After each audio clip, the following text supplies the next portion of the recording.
নমস্কাৰ। চিলাপথাৰৰ লিকাবালিত সংঘটিত হৈছে ভয়ংকৰ ঘটনা।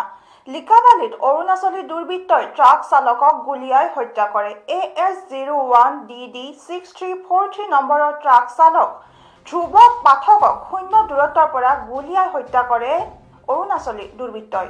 পুনৰবাৰ জনাইছো, চিলাপথাৰৰ লিকাবালিত সংঘটিত হৈছে ভয়ংকৰ ঘটনা। লিকাবালিত অৰুণাচলী দুৰ্বৃত্তই ট্ৰাক চালক ধ্ৰুৱ পাঠকক শূন্য দূৰত্বৰ পৰা গুলীয়াই হত্যা কৰে।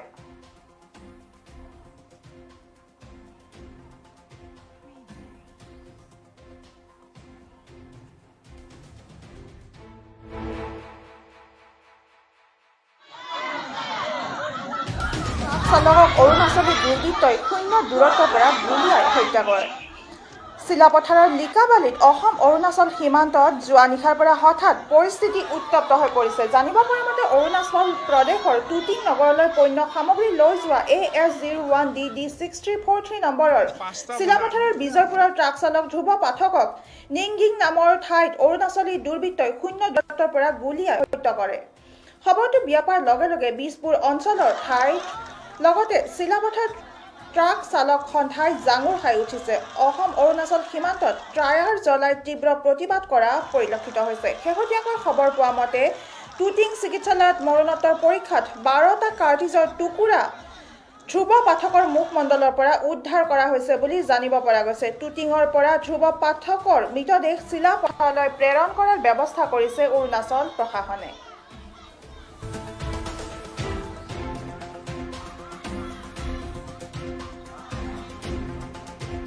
5টা বজাত টায়াৰ খুলি থাকোঁতে সিহঁতে আমাৰ চালক হয়, ল'ৰাটো চালক হয়।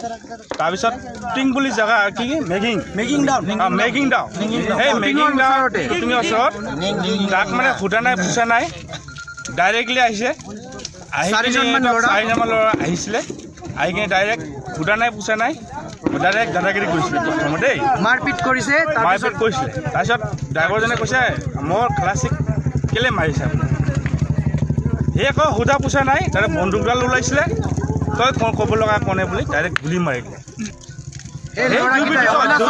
অৰুণাচলৰ দুৰ্বৃত্ত মানুহ যিজন মানুহ মানে দুৰ্বৃত্ত বুলি কোৱা লাগিব, একেবাৰে বেয়া, মানে একেবাৰে বেয়া মানুহ বোলে ক'বলৈ নচলে। মানুহে যদি মানুহক একটা প্ৰতি মৰম নাই, সেইজন মানুহ নেকি? কাৰণটো একো নাই।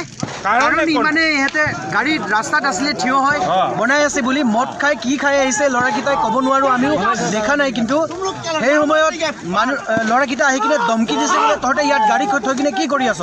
ইহঁতে কৈছে বোলে গাড়ী বনাই আছোঁ, বেয়া হৈছে অকণমান, এতিয়া যামগৈ বুলি কৈছে বোলে। ইমানতে কওঁতে ইহঁতে খঙত হেণ্ডিমেন আছিলে বোলে, তাৰ ভাইটি তাক লৈ গাড়ীৰ পৰা ওলাই আনি কিনে ঠিকছে পিটিছে বোলে। তেখেতে আহি কিনে কৈছে, ভাইটিয়ে আমাৰ পুপুং পাঠক ধ্ৰুৱ পাঠক, তেখেতে আহি কিনে কৈছে বোলে দাদা এনেকুৱা কিয় কৰি আছে বুলি কৈছে বোলে। ইমান কওঁতে তাকো ঠিকছে পিটিছে বোলে। তাৰপিছত তাক পিটাৰ পাছত বন্দুক ওলাইছে বোলে, মাৰিম নেকি বুলি কৰি মুখত বন্দুক সোমাই কিনে মাৰি দিছে বোলে।